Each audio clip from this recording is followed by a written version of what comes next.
Welcome back to Flying Dragon Knight Reads Ancient Magics. This time we are reading Chapter 2 and 3. The chapters eventually get longer, but the first few chapters with Harry's point of view were kind of small. Now, let's get on with the reading, shall we? Chapter 2. A Broken Child.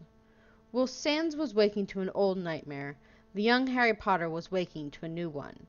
The ripping of the time-space continuum during the moment of his inheritance had wreaked havoc on his newly formed body, not to mention the damage to his soul and magical core. All Harry knew was intense pain and the biting, cruel cold.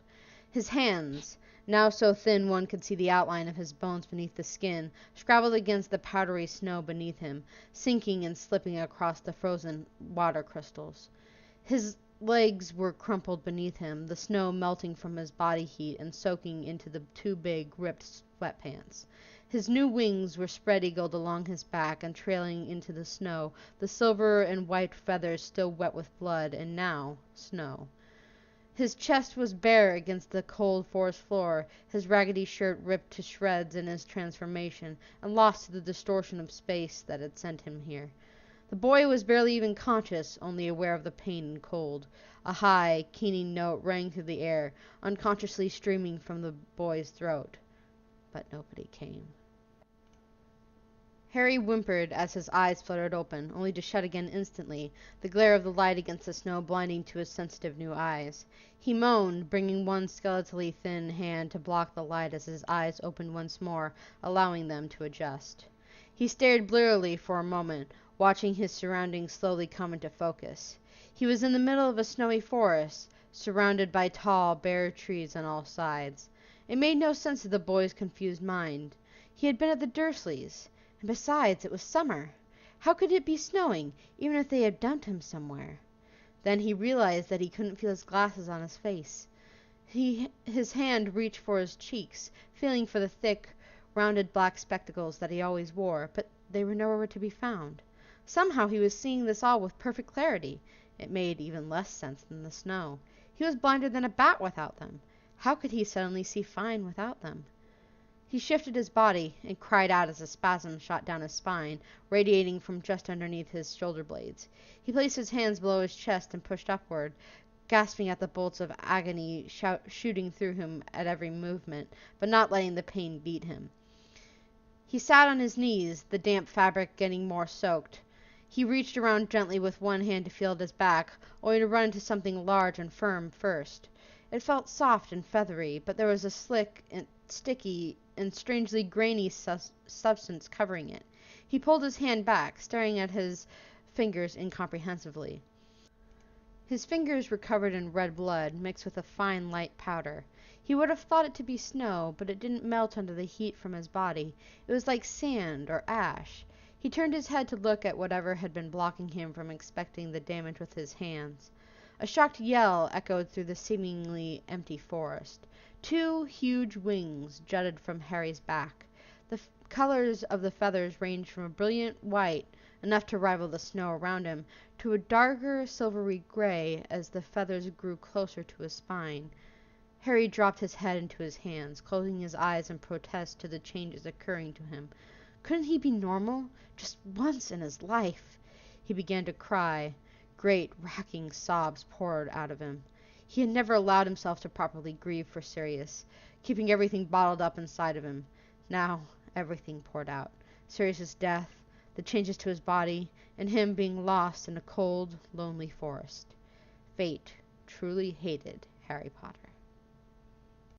Chapter 3. Rib-tickling puns. Sans trudged through the snowy forest absent-mindedly. His thoughts were swirling, desperately trying to come up with a solution to the human problem. There didn't seem to be anything the other Sanses hadn't tried, though.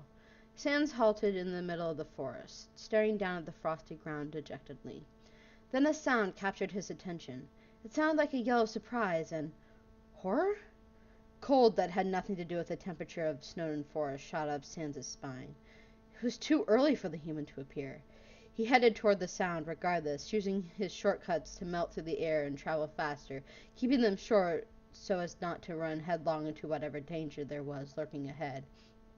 He skidded to a stop as long, drawn-out sobs began echoing through the forest. They were horrible, gut-wrenching sobs. The sobs of someone who had just lost everything most dear and near to them.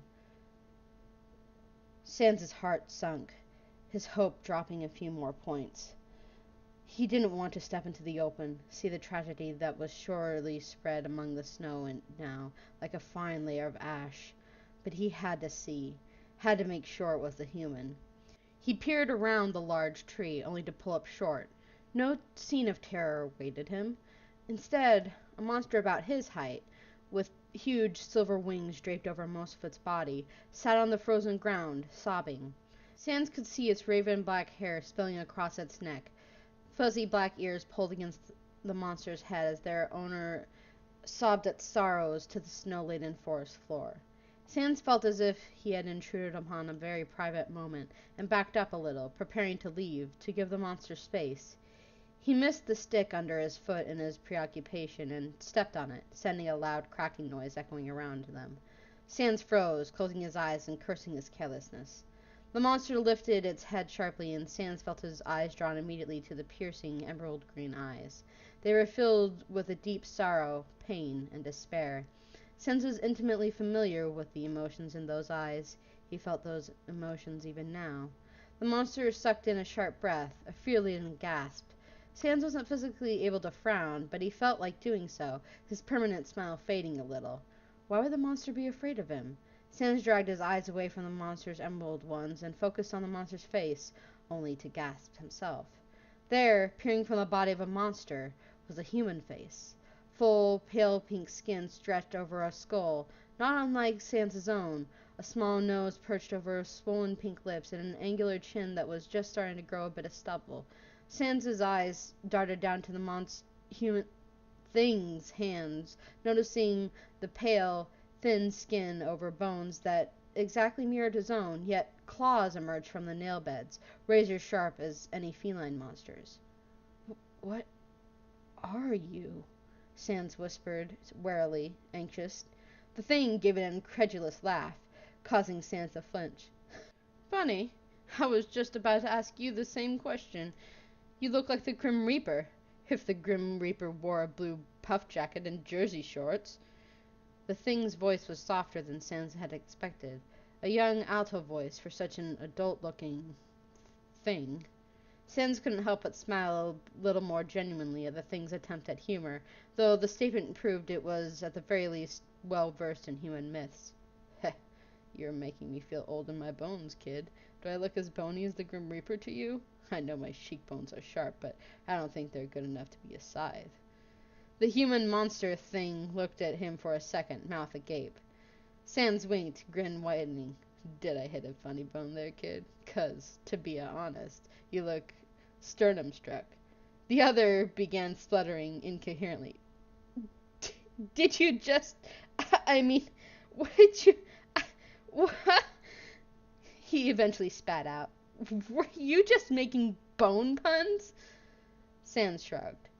"Sure, I've got a skeleton of skelepuns. I think they're pretty humorous." The thing, male, threw his bony hands up in the air.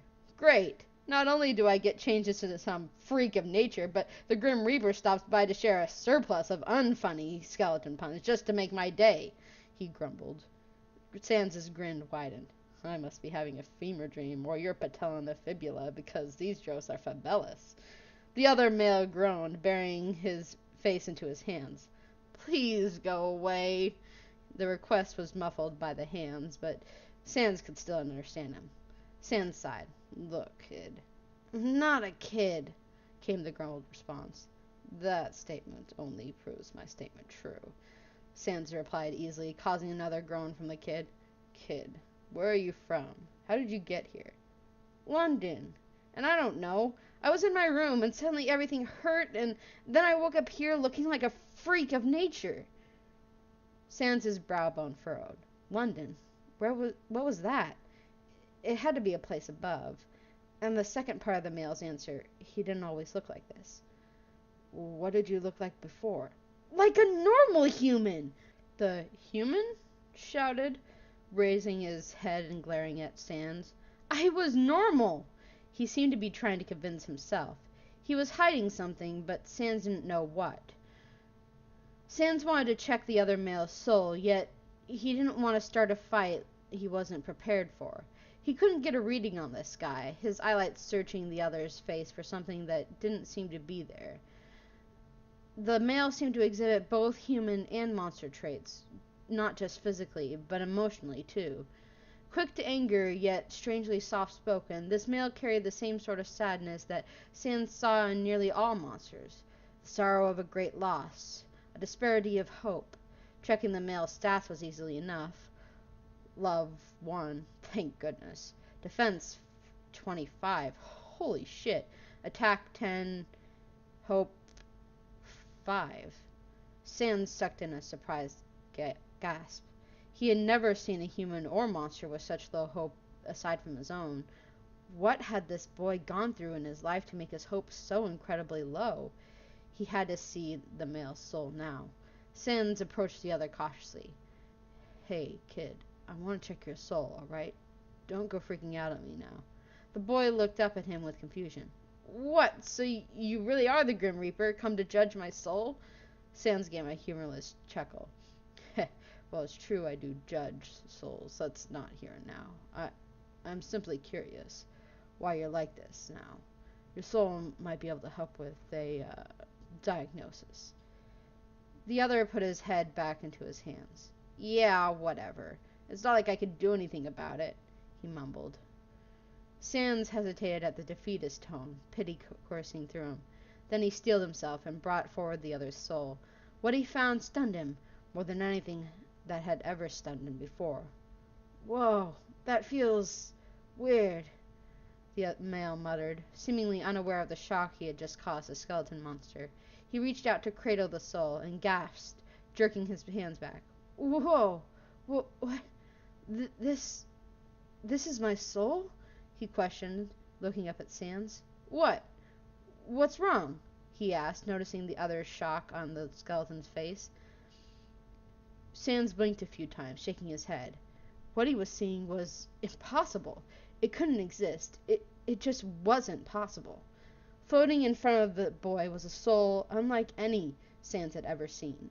It glowed with a soft white light, a telltale sign of a monster soul, yet as one's eyes traveled into the soul, the white faded gradually into a deep integrity blue at the soul's core. The soul had also aligned in a strange way. It was sitting sideways, rather than facing one way or the other, unlike human and monster souls. A hybrid, Sans breathed. How is this possible? Nothing like this has ever happened before. Hybrid? Hybrid of what, exactly? The boy complained. Human and monster. Sans was still stunned, unable to comprehend what he was seeing. Monster! That's not... I'm not a monster! The hybrid shouted. Just because I look different. I'm not a bad person. I'm not... His voice faded, hurt and scared. Sans blinked, shaking his head. Not that kind of monster, kid. Monster, as in the classification of beings. The boy blinked in confusion. What? Sans sighed. I'm a monster. One of many. A skeleton monster, to be exact. If you hadn't guessed that already. I forget how much you humans don't know anymore. You all locked us down here, threw away the key, and then proceeded to just forget about us. The boy swallowed thickly, looking down at his hands. Yeah, humans are good at that, he whispered. Sans sighed, feeling great pity for the young hybrid. Well, kid, I'll tell you what I know of our history. Your history, now, too, it seems. Bloopers! Scrabbled against the powdery core. Damn it! A shocked yell through. Ugh. There didn't seem to be anything up the others. Blah blah blah. I can't do it. Sans trudged through the I can't do this. God! Gotta get my straight fucking water. Sans halted. God damn it! I thought my straight fucking water would help. God damn it! The young Harry Potter was waking to a new one. The bloopers. Well, that was the end of chapter 3. Thank you so much for listening, and if you liked it, please leave a like and a comment down below. If you enjoyed my content, remember to subscribe and ring that bell to be notified when new videos come out. This is Flying Dragonite, out.